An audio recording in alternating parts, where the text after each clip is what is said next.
1 to 2 million people are allergic to bee or wasp stings.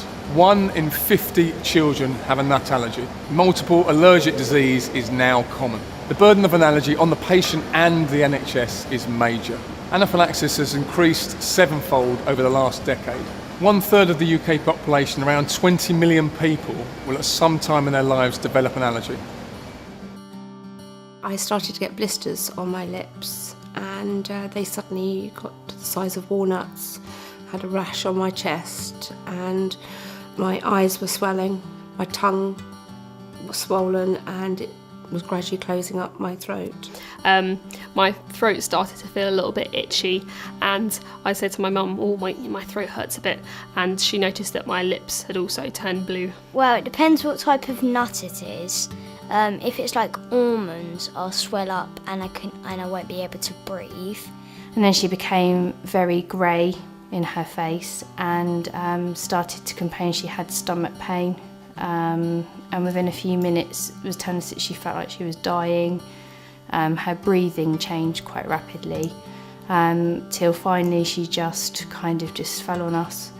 Anaphylaxis is the most severe form of allergic reaction, which can be to a wide range of factors, to an insect venom reaction, to wasp or bee, or to foods or to medications. And it produces a whole range of symptoms, and it is therefore, at its very worst, a life-threatening reaction. It all began at the end of 1993 when my daughter Sarah, who was 17, died from a devastating allergic reaction to peanut. We knew she was allergic, or at least we knew that she had problems with peanut, but just didn't know how serious it could be at that time. From the day of the inquest into Sarah's death, there was a lot of intense media publicity on TV, radio and in newspapers, and it was really as a result of that publicity that I managed to get together with a number of other families who were affected in a similar way. We were gathering quite a lot of information on our own, not partly from these people who were coming to us looking for help, but also from the medical community who we'd linked up with. And we were able to help the government to start to understand this problem. Very simply, we wanted to protect people. We wanted to ensure that if it was a food they were allergic to, they could always find out what was in the food they were eating. That meant good food labelling, that meant high level of awareness in restaurants and takeaways and other places. The Anaphylaxis Campaign supports people with severe allergies and also gives help and support to their families and carers. The most important thing we do is we're there for them. We're there to give reassurance and support, and we do that through giving them accurate, up-to-date information. I became a patron of the Anaphylaxis Campaign in 2009.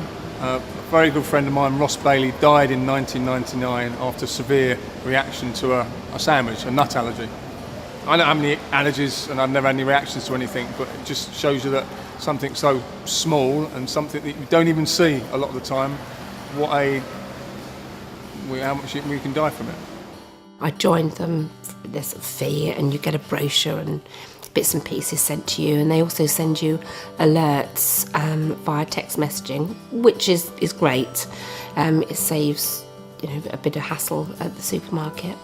Just finding someone else who's actually going through the same thing as yourself does give you a bit of comfort. I was given a leaflet at the hospital for the Anaphylaxis campaign, and I've been a supporter of it ever since. I would encourage anyone who has an allergy to check out the Anaphylaxis website and use all the resources that are available. When you're a parent, you don't want your children to have anything wrong with them. We did lots of research on the internet and we got in touch with Anaphylaxis from there. They've been absolutely brilliant. We literally littered them with lots of questions to start with. What do we do this? What do we do with that? With the information we've had and what we found out, we tried to let the nut allergy fit in with us and not us fitting around the nut allergy, so that she has a normal and fun life as much as she possibly can. I feel scared and sometimes worried, but I know that there's other people to help me get through the problems. An organisation like this, it does need help from outside. It needs help from those directly affected, families directly affected. It also needs help from industry or anybody else out there who sees the need that we've identified. So if you want to know how to get involved, you can join as a member, you can donate money and leave a legacy, or you can join in the fundraising events, which are a lot of fun.